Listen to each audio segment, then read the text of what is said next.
we have international best on best for the first time in 12 years at the Olympics since 2014 in Sochi, Russia. Now, obviously, the elephant in the room here is that Russia's not in these Olympic Games. And in terms of best on best, that is a shame because they would be, in my opinion, probably the third best roster among these teams. It would be close. It would be close. I don't love, or I wouldn't love Russia's D if they were in this tournament. They're good enough. They're definitely an NHL defense core. Like a lot of these countries don't have enough. Don't even have full NHL rosters. Russia would have a full NHL roster on the blue line, but their forwards would be very, very, very high end. I mean, Kirill Kaprizov and Nikita Kucherov are two of the best wingers in the NHL. And so you're not seeing them in this tournament. You're not seeing Ovechkin, Malkin. I mean, there's all sorts of talent that you're not going to see without Russia in this tournament. I would probably stick them behind Canada and US, and then they're right there in the Finland and Sweden tier, I would say, where they're not as well rounded as either Canada or the US, but they would be in that medal caliber tier either way. But Russia's not in this tournament. Who is in this tournament? Okay, Group A: Canada, Switzerland, Czech Republic, France. Group B: Finland, Sweden, Slovakia, and Italy. Group C: United States, Germany, Latvia, and Denmark. Now, let's quickly go over what the format is for this tournament, and then we'll kind of do a breakdown preview for each team by group. So the round robin is played inside each group. So Group A plays Group A, Group B plays Group B, and Group C plays within Group C in round robin play. There's 12 teams. The top 4 teams get an automatic bye to the quarterfinals. So that means that each group's winner will get an automatic bye to the quarterfinals, as well as one additional team. So there's one team that will not win their group, but will indeed get a bye to the quarterfinals. Then from there, teams 5 through 12 play each other in a play-in round. Winner of those games meets the other 4 teams in the quarterfinals.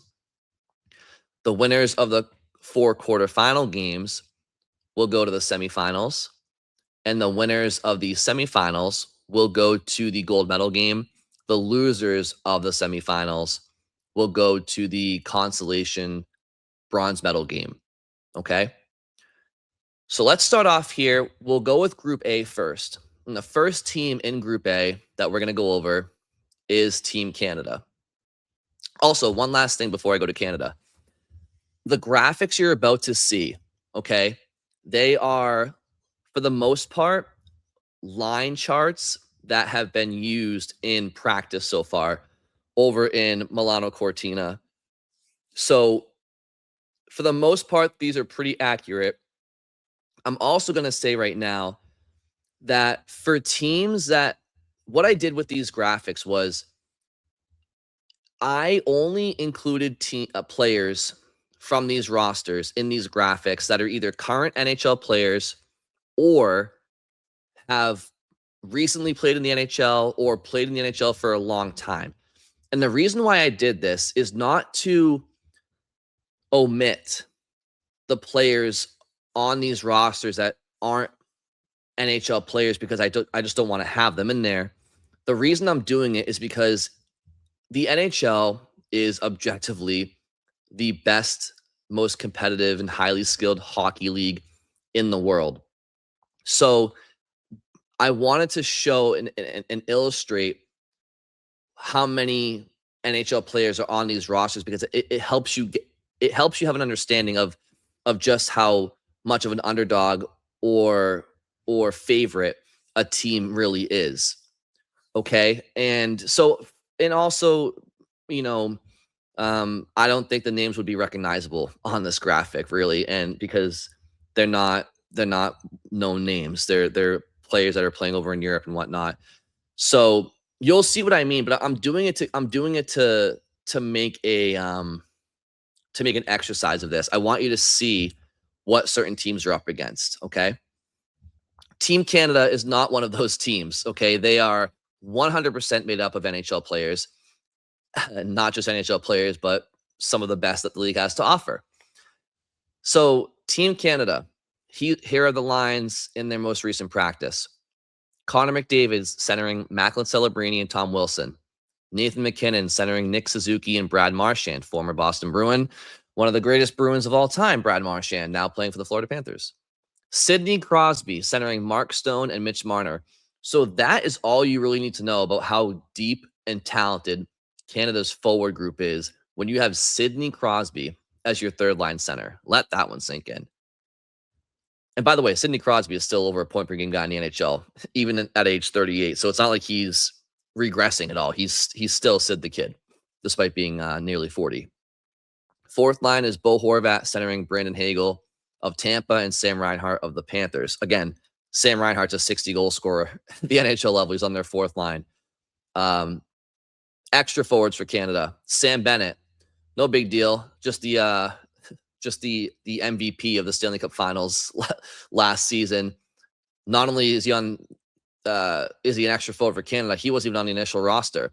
He's on the roster because Anthony Cirelli, who was on the roster for Team Canada, got hurt in the Stadium Series game when Mark Haslick hit him with an open ice hit at center ice and knocked him out of the game and apparently the Olympics. Oh, by the way, Braden Point, one of the best, two-way centers in the NHL, is not in the lineup for Team Canada. He's also hurt. So, I mean, Canada, as good as their forward group is, it could be even better, especially if Braden Point was in the lineup. I mean, Sam Bennett versus Anthony Cirelli, I don't think that's much of a downgrade at all, to be honest. But yeah, so Canada's Seth Jarvis is the other extra forward for Canada. On defense, you have Devon Taves and Cale Makar, Colorado Avalanche defense pairing. So there's familiarity there, ton of skill. Cale Makar is the best player at his position in the world. Josh Morrissey, Colton Parayko, Drew Doughty, Thomas Harley. I'm surprised to see Shea Theodore on the fourth D pair for Canada, which means that he theoretically would be a healthy scratch along with Travis Sanheim. Shea Theodore, I feel like, should be in Canada's top six. Maybe I'm reading too much into these practice lines, but that's just me. In goal, you have Jordan Binnington, Darcy Kemper, Logan Thompson. So my quick read on Canada is that do they have the most well-rounded roster in the tournament? That I'm not sure about, genuinely. I think that the Americans have a case to be made there for that. In fact, I do feel like the Americans have the most well-rounded roster, but like I said, we'll get to that later on. But I do think that Canada has the best of the best, right? Like, you have between Connor McDavid, Nathan McKinnon, Cale Makar, right there, I think you have the three best players in the entire tournament. Then you talk about Macklin Celebrini, who's a young 19-year-old phenom. Sidney Crosby, again, one of the greatest ever plays, your third line center.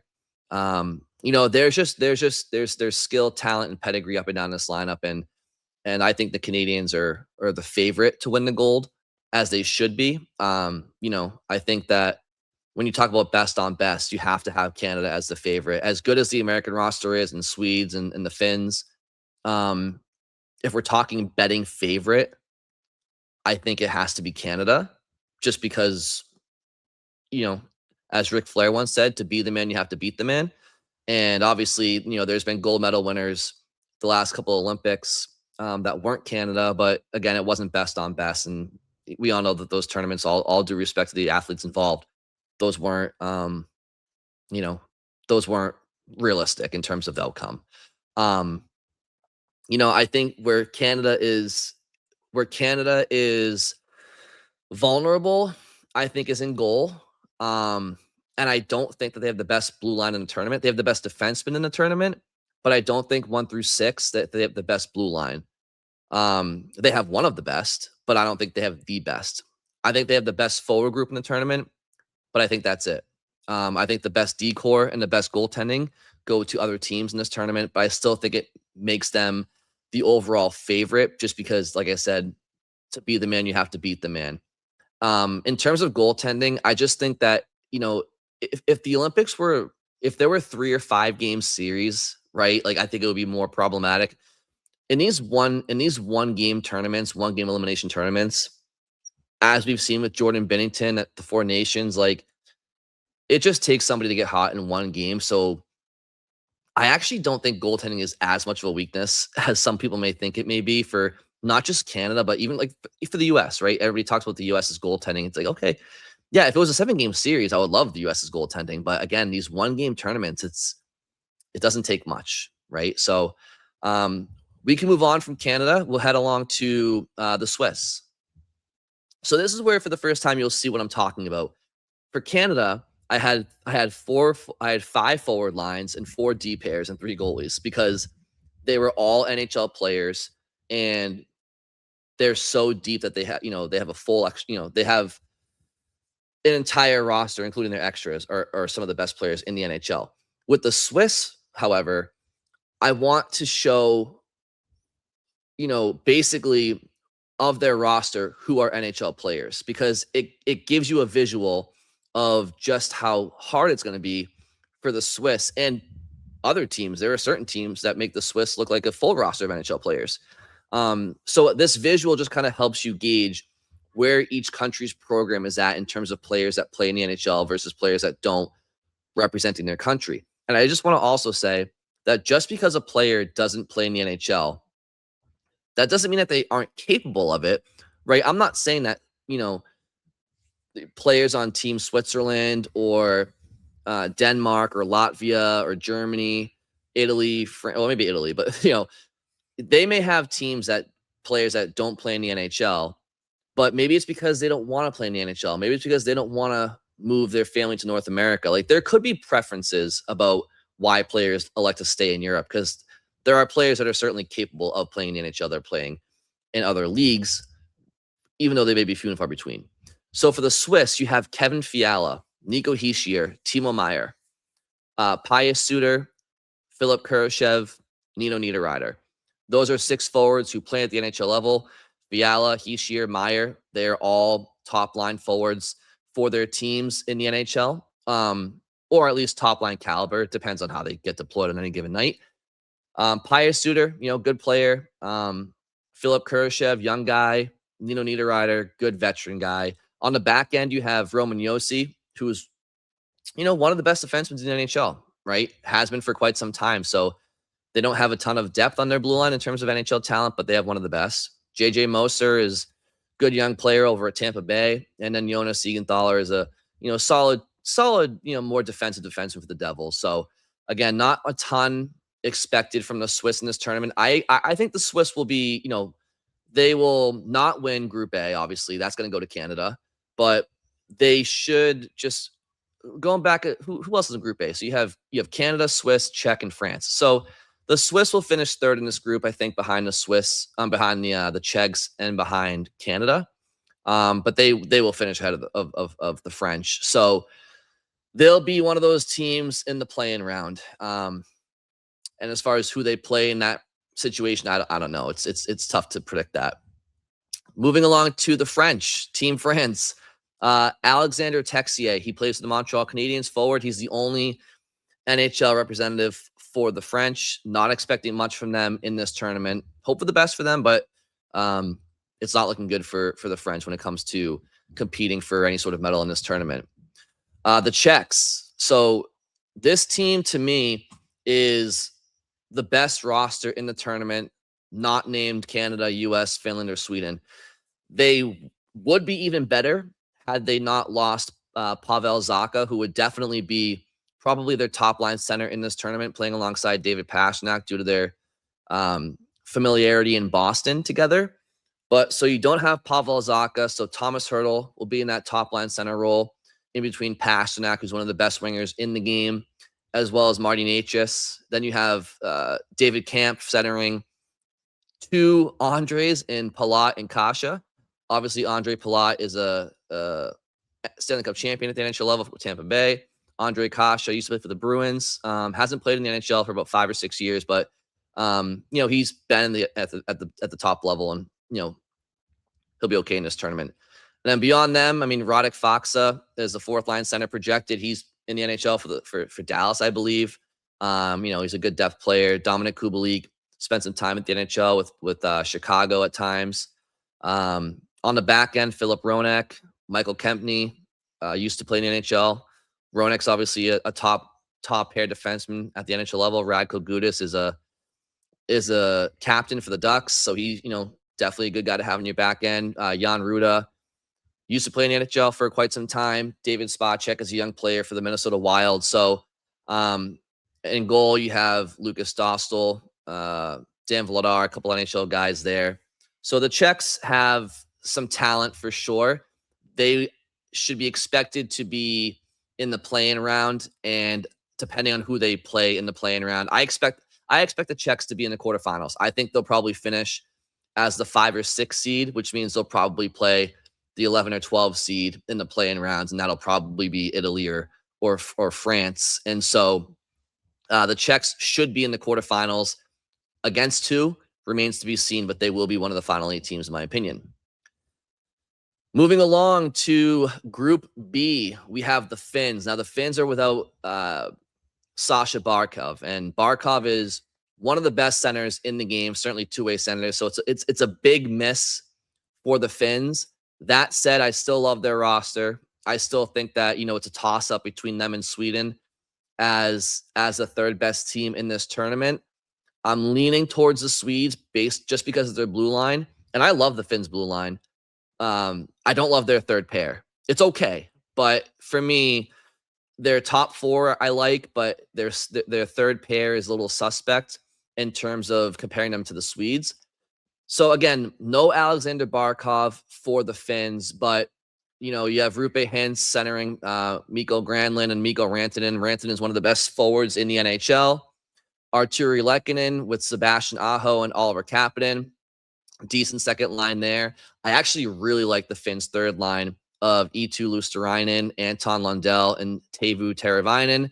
Obviously, 2/3 of that line are together in Florida with the Panthers, and they've played a lot of important hockey together the last couple of years. The fourth line is Eli Tolvanen, Erik Haula, Joel Kirivanta, and on the back end, well, you do have a couple extra forwards too, Joel Armia and Capo Cago.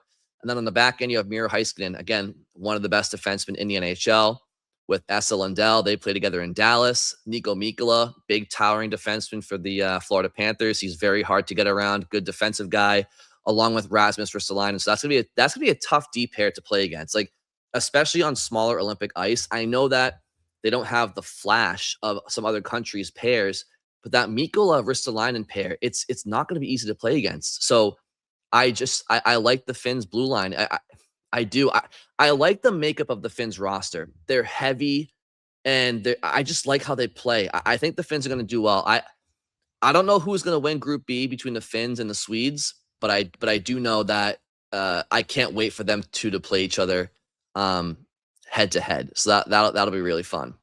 As far as the Swedes have Jesper Bratt, Mika Zibanejad, William Nylander, Philip Forsberg, Elias Pettersson, Lucas Raymond, Adrian Kempe, Joel Eriksson Ek, Ricard Raquel, Gabe Landeskog, Elias Lindholm, Alexander Wenberg, Pontus Holmberg, Marcus Johansson are your extra forwards. On the back end, you have Victor Hedman, Rasmus Dahlin, Gustav Forsling, Erik Karlsson, Oliver Ekman-Larsson, Rasmus Andersson, Philip Broberg, Hampus Lindholm are your extra D.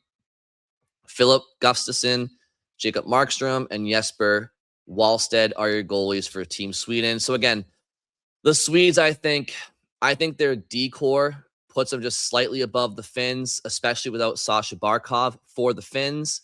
And so, but I expect them though to be in the quarterfinal bye, regardless if they win the group or not. So again, I'm not sure who's going to win that group between the Finns or the Swedes, but they're the third and fourth best teams in the tournament heading in, and they'll both get buys to the quarterfinals, in my opinion. Slovakia, they have Thomas Tatar, Adam Ruzicka, and Juraj Slavkovsky. They have, that's pretty much it. Peter Cehlarik is a former Bruin for a cup of coffee. Martin Pospisil. They have Dalibor, Dvorsky. I mean, they don't have much up front. You know, the Slovakians are actually a program that has kind of gone downhill as far as international prominence. You know, they used to have really good teams in the late 90s and 2000s, where you would have Marian Gaborik, Marian Hossa, Zdeno Chara, you know, Miroslav Satan. I mean, there's Martin Hanzel. Off the top of my head, I'm blanking a little bit, but they had tons of talent, and they kind of gone downhill. Juraj Slavkovsky is really the only name here that kind of pops.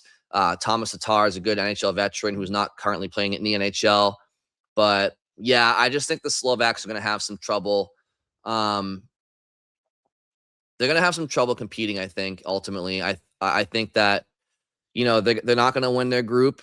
They're going to come in they're going to come in third in their group. They'll come in front of the Italians, but not a ton of expectations for the Slovaks in this tournament. Martin Ferivari, Simon Nemec, Eric Chernak, those guys are decent, you know, defensemen for sure in their own rights at the NHL level, but not enough depth for the Slovaks in this tournament.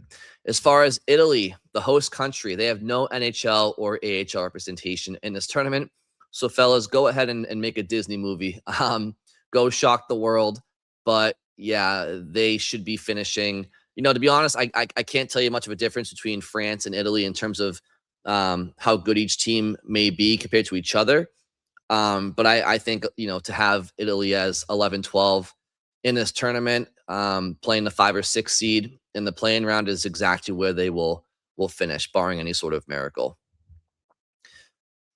Heading over to Group C, now we have the Americans. So if you're looking at the screen on YouTube, or it's similar to the Canadian roster, where there's just not enough room on this page for all these star names. But at practice, you have Austin Matthews centering Jake Gensel and Matt Boldy. You have Jack Eichel centering the Tkachuk brothers. Dylan Larkin centering Kyle Connor and Tage Thompson. Tage Thompson, an addition from the Four Nations face-off roster, was not there at Four Nations. Brock Nelson centering JT Miller and Jack Hughes. Clayton Keller, Vinny Trocheck are your extra forwards. Charlie McAvoy and Quinn Hughes, your top pair defense. Jacob Slavin, Brock Faber. Interesting, I thought Faber may have played with Quinn Hughes, and maybe he still will, because they are pairing together in Minnesota, but they go with Slavin and Faber. They played together at the Four Nations. And then Noah Hannafin and Zach Werenski. Again, Zach Werenski was a Norris finalist last year, and you know, he's on your third D pair. Jake Sanderson, Jackson Lacombe are your extra D pair, at least according to practice. Then in that is Connor Hellebuck, Jeremy Swayman, and Jake Ottinger. So yeah, I mean, this American roster is just an embarrassment of riches. And I do think that while the Canadians have the best defensemen in the tournament and the best couple of forwards in the tournament, I do think the USA has the most well-rounded roster.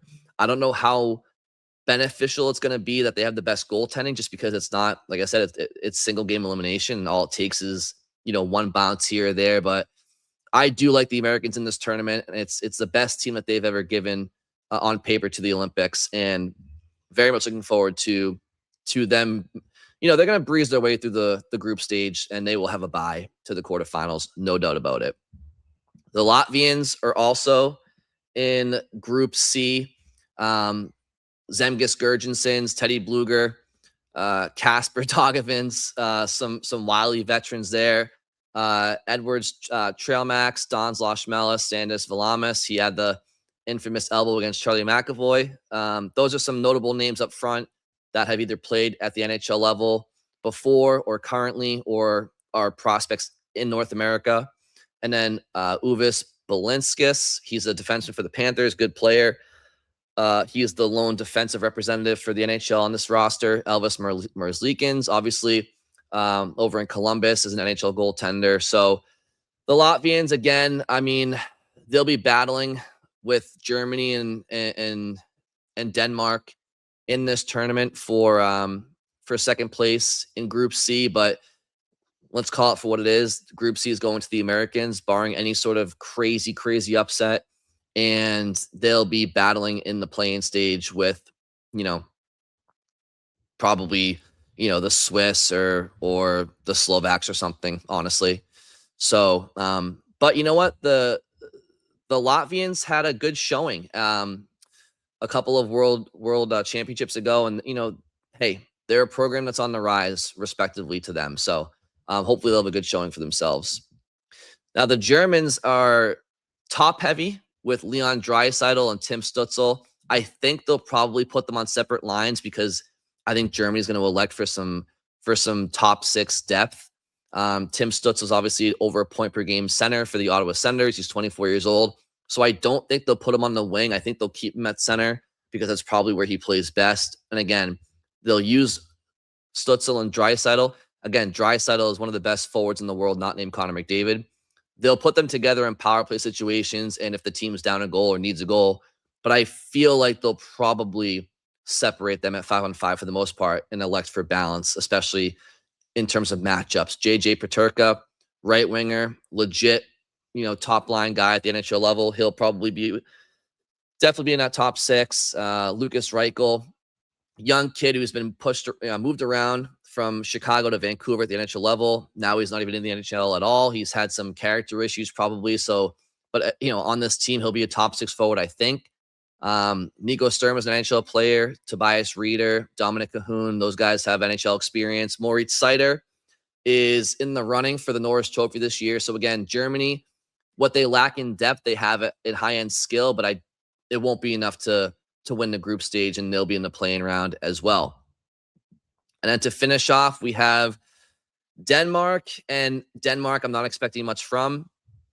The only names that you'd recognize from the NHL are Nikolai Ehlers, who, again, great player, but, you know, one guy's not going to get it done. Lars Eller is a good journeyman NHL guy, depth forward. Oliver Bjorkstrand, again, he's a middle six forward at the NHL level. And then they have Freddie Anderson in goal. Nobody really notable on the blue line from North America at all, actually. So it's going to be tough for some of these teams to compete. But if I had to give my predictions, I'm going to say that the four teams getting their buys to the quarterfinals are Team Canada, Team USA, Finland, and Sweden. And then I think the Czechs will be probably 5 or 6. They'll make their way to the quarterfinals. I think that you know, it's tough to predict the rest, but I do think that 5 of the 8 teams in the quarterfinals would be Canada, Finland, Sweden, USA, and the Czech. I don't know how that bracket's going to shake out. If you know if the 1 seed and the 4 seed will be in the same bracket, or if the 1 seed and the 2 seed will be in the same bracket. So I don't know if the US and Canada will meet in the semis of the gold medal game. It just depends on how the bracket shakes out. But at the end of the day, I'm just going to bring it back to me here for a second. At the end of the day, for me, it comes down to when does the US and Canada play? I expect them to play. I don't know if it will be in the gold medal game or the semifinals. I will say this. I have a hard time picking against Canada here just because they have so much star power. And as I said, the best 3 or 4 players in the world are on Team Canada. But there's something about the American roster where I just like the makeup of them, and I do like their goaltending, and I do like their blue line. So if I have to give a guess right now, I would guess that the gold medal is going to Team USA. And I know that's going to make me sound like a homer and make me sound biased, but I just think that, you know, the US's time, I think it's here. Like, they've been knocking on the door for a long time. Silver medalist in 2002, silver medalist in 2010. They lost to Canada in the semis in 2014, you know, barely. I just think that, you know, we saw what they did at Four Nations. They were without Quinn Hughes. He's going to be a huge addition to the American blue line for this Olympic tournament. And I just think that again, it's tough because it's single elimination and anything can happen in one game. Ironically, I actually might like the US versus Canada more so in a series because I do think that's where defense and goaltending comes through. I don't think the US has that advantage so much in a one game situation, and Canada has so much talent up front that you know they Connor McDavid can do whatever he wants at any point. So same can Nathan McKinnon, and Macklin Celebrini is showing that he can probably do that too.